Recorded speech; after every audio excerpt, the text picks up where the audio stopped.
Hello, and today we're going to break down every single 1v1 and 2v2 map in Divine Knockout currently into small digestible bites of information. We're also going to rate these from 1 to 10. I'm also going to give you new players out there that might be watching this video some nice, beautiful tips for each map that will allow you to excel against the competition. Now, if you're a veteran player out there, please feel free to criticize what I'm saying about these maps if you have better tips out there. And if you do agree with my tips, let me know in the comment section below. Also, let me know which map out of all the Divine Knockout maps is your personal favorite. And a big shout out to Kenjin for making this guide possible. Now that we've got that covered, we're going to jump straight in with the first map, Brawl and Bog. Now, this is actually one of my favorite maps in Divine Knockout. It is a medium-sized map, and the gimmick for this map is pretty simple.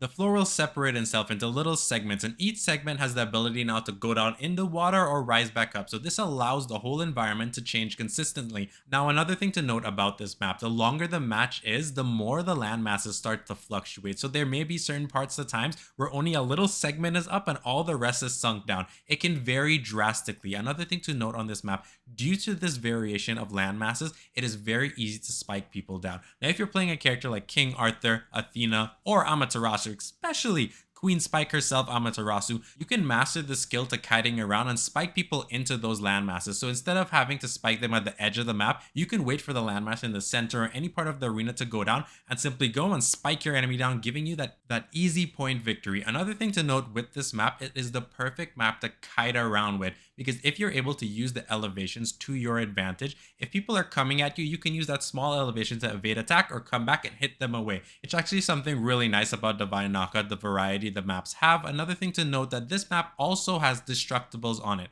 Now, you can use these destructibles to bait attacks, to hide a little way, so people can't see a good visual image of you and may miss an attack or something along those lines. So overall, this map, in my personal opinion, is a solid 8 out of 10, and it's above there, right up there in my favorites. Let me know what you feel on this map. Next map we're going to be talking about is Champion Circle. Now, this map is hilarious because it's pretty simple, it's small, it's all about fighting, and you just gotta kick the frog, as Kenja told me. That's the main point of this map. You see Totters there is looking at you going up against your opponent in a 1v1 matchup or 2v2, and he's like, wow, you guys are doing a good job. Now, if you want to be aggressive or accidentally hit him, he will now fall out and be eliminated from the matchup. That is not your goal. Remember, the goal of this map is to save Totters. If you can last a whole match without destroying him, you have excelled at this map, whether you win or lose. Overall, this map design, simply because of Totters, will go up there as a 7 out of 10. Now, for the next map we're going to talk about, it's going to be Cliff Clash. Now, this is a massive map comparing it to 1v1 and 2v2 maps overall.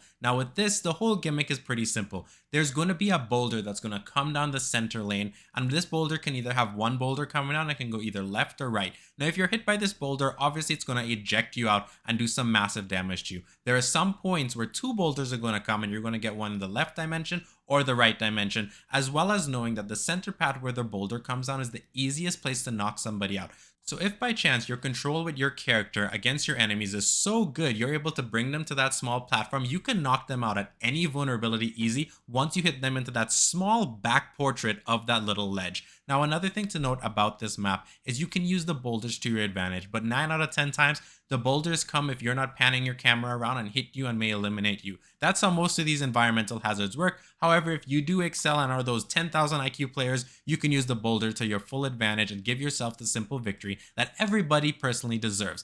Another thing to note about this map that is pretty interesting is that it has a small elevation up. So you have the first flat ground and then a small elevation as you go inwards towards the map. You can use this to your advantage as well. If somebody's coming in to do an attack, simply by going one up on that platform, they can miss it, or they simply are unable to land it, giving you the advantage to keep yourself safe. Also note, you don't want to use triple light attacks on that platform. That's really it for this map. There are just destructibles on it. Overall, I'll give this map as well a 7 out of 10. It's a very beautiful map. However, for me, it's not one of my favorites overall. Next up, we're going to go on to another map. We're going to go on to Bastion Bash. Now, this map is very interesting as it is designed with a narrow corridor on both sides of the keep.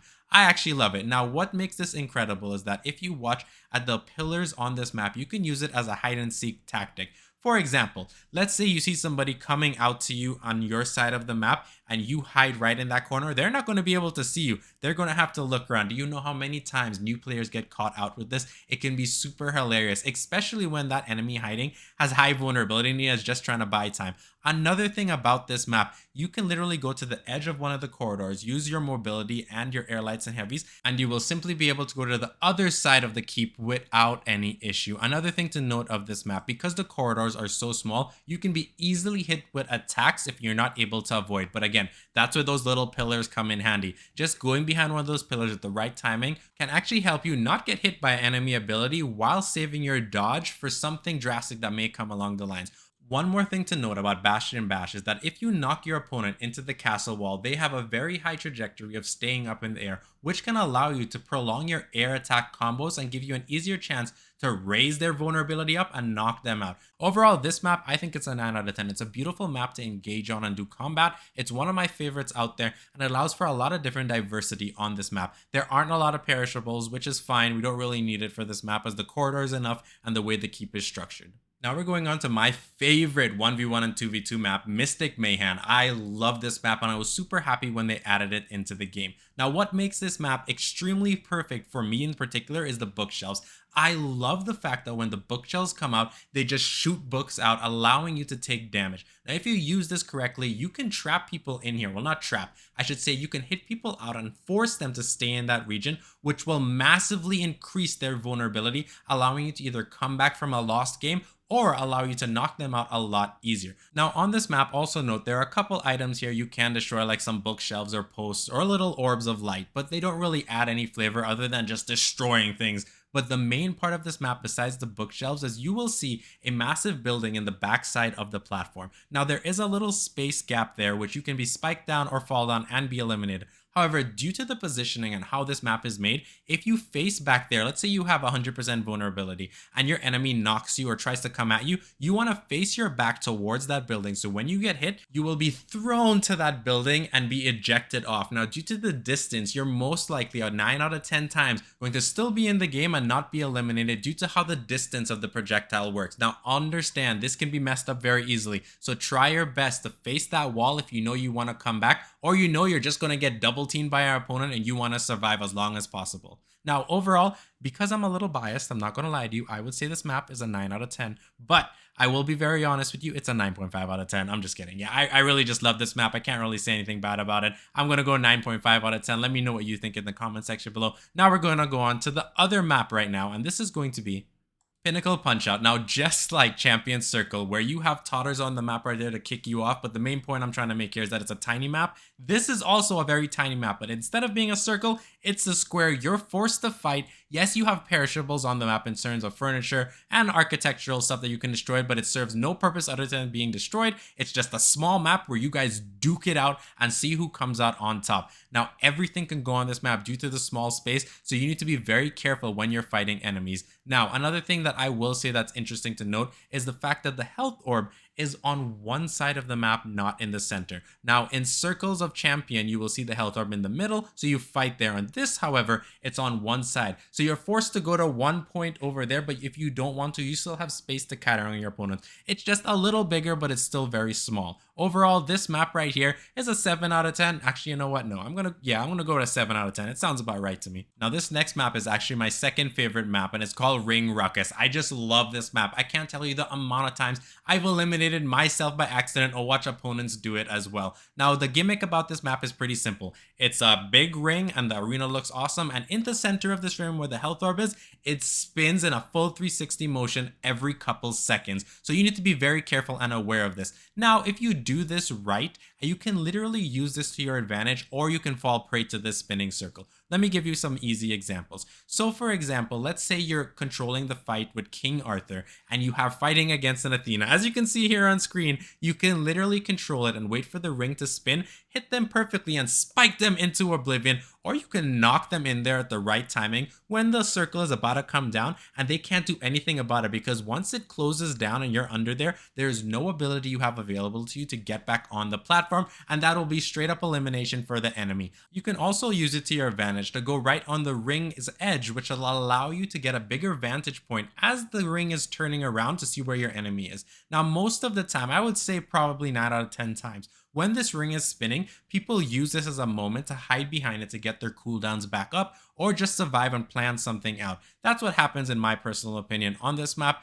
Overall, this map is a 9 out of 10 for me. There's a lot of action that can happen and it can go wrong for both parties, which means you really need to pay attention to what's going on. What do you think about this map personally? Or more importantly, how many times have you been knocked out accidentally by this ring? I know, at least for me, 25 times. And this isn't even the environmental hazard that holds the most kills in Divine Knockout. Now, as I just finished saying that, a tip came to my mind about this map that I completely forgot about, which is also very important. If you notice on this map, there are some big rings right around the center of the map. Those rings actually save people from being knocked out. So if you're going to knock somebody out, try your best not to angle them to be hit by that, because once they get hit by that, they get launched straight back into the ring and saved from being eliminated. Or if you're a great player and you're about to be knocked out, you want to angle your back towards that to save yourself. Now, this next map is the most annoying and frustrating map for me personally in Divine Knockout, and it's called Roller Rumble. You see those two environmental spikes up there that just keep spinning around?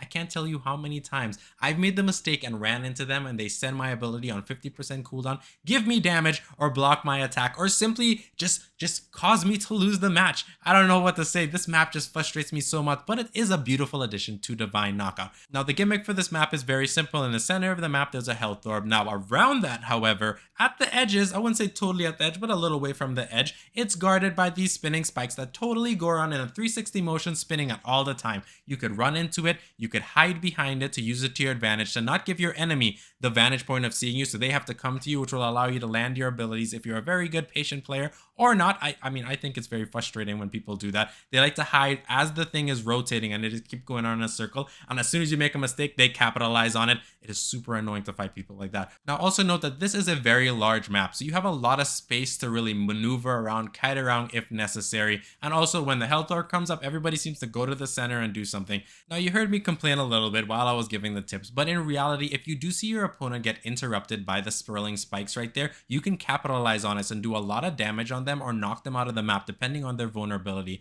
Overall, I'd give this map a solid 8 out of 10, only because of its usefulness. However, I do say it's very annoying, so I want to give it a decent score with being fair to it instead of being biased. I would love to know your thoughts on this specific map. Out of all the other maps in the game, this one specifically, what you think about it. Now, the next map we're talking about, in my personal opinion, I think this actually is a fan favorite, and it's called Scuttleboat Scuffle. Now, I actually really like this map as well, and I also think out of every single map in Divine Knockout, this one is perfect. It holds everything together. You have perishables on the map, you can use advantage points to control the fight as well, and it also has ways you can play this map to bring a fight in your advantage if you're going up against a player of a higher skill level or simply playing a character that you are having a struggle fighting against. Also, take in mind, this is a very large map for 1v1 and 2v2 in general. Now, you have two buffs on this map. You have one that is a massive speed buff, which you can use. Obviously, a tip to you guys, if you're playing Loki or Izanami, please do not collect this buff. You can see you guys while you're invisible. But other than that, you can get the speed buff or you can get the health orb. Now, the health orb is on the first floor of this map, while the speed buff is on the little second floor right above. Now, understand with this map, you can use that second floor, that little ledge thing there, for so many different advantages to you. You can use it as an area to knock people out easier since it has closer to the knockout side of the arena. You could also use it to kite away from your opponents and wait for opportunities to attack them. A very good example for this is, let's say I'm kiting away from an opponent who's just beating me overall. I will stand up there, collect my speed buff, and wait. And as they're trying to come up at me because they've lost their patience, I'm going to full advantage and maybe dodge through them and hit them with an aerial attack, or simply just wait and slam some attacks at them or wait for my cooldowns to come back up. It is very dangerous to engage people when they're on top of there unless you're certain that you're going to be able to land something on them. Another thing to note with this map, in my personal opinion, you have Umi in the background, and Umi's just cheering you on, ready to fight, and this is something that should give you a moral support. No, I'm just kidding. It's not really that serious, but you have a lot of space on this map to kite around, which is very good for any player who's having a hard time or simply wants to kite to get their abilities to come back up faster. Another thing you do need to note as well, as I was talking about the platform earlier, the reason it is so hard to use an attack on people on that platform is simply because you have to double jump to get on there. And by the time you get on there or use your ability to get on there, you're susceptible to attack for a 0.millisecond maybe. So that's really it right there. And you can use the buffs to your advantage as it goes on. Overall, I would give this map a solid 9 out of 10. It is near perfect and perfection in terms of what a design should be for a map that allows for so many dynamic gameplays. Now we're going on to the last map, which you can clearly guess if you've been playing Divine Knockout. It holds the most kills on players, Swinging Spire. And on this map, you have Penny the Pendulum. Now, Penny the Pendulum herself is known and notorious for just swinging and knocking people out. Yes, sometimes Penny works with you. When she dislikes somebody, she makes it known. Now, another thing about this map that I should be telling you guys, that it is mighty small. It is very, very small, so you need to be careful. However, you can use Penny the Pendulum to your advantage. You can literally walk around and kite behind Penny as she's moving back and forth, waiting for your enemy to make a mistake and come in at you. And hopefully Penny takes them out. If she doesn't, you're going to get yourself in some dangerous situations. Another thing to note is that the health orb is right under her. It's literally in her path as she's swinging, so you need to be careful whenever you're near this pendulum at all times. Now, this map is also very interesting and notorious. You can spike people off this map very easy, as well as edge guard them. So if you want to edge guard somebody on this map, they're going to have a very hard time coming back. Another thing to note, which you actually have to practice with, the pillars on this map can actually save you. You can stand right behind them and kite people around the circle, but be very careful. I've seen some people try to do this maneuverability and actually cost themselves the game because they fell off or unable to actually grasp it properly. But you can use this to your advantage as you're going on. You can use Penny to block some of your attacks, but again, be very careful. Overall, this map, I'll give it a solid 10 out of 10. Penny's doing her job, and I gotta respect that as a player. She's knocking people out since day one. Overall, I love the maps in Divine Knockout and the way they are designed. 3v3 has some extremely interesting maps, and I would love for them to bring that to 2v2, smaller versions of it, or just put it in there for maybe a limited time event. I would love to hear from you to let me know if I missed any tips on these maps. Which one is your favorite map or top 3 maps in Divine Knockout currently for 1v1 and 2v2? That's all for this video. Hope you enjoyed, and I will see you all next time. Bye!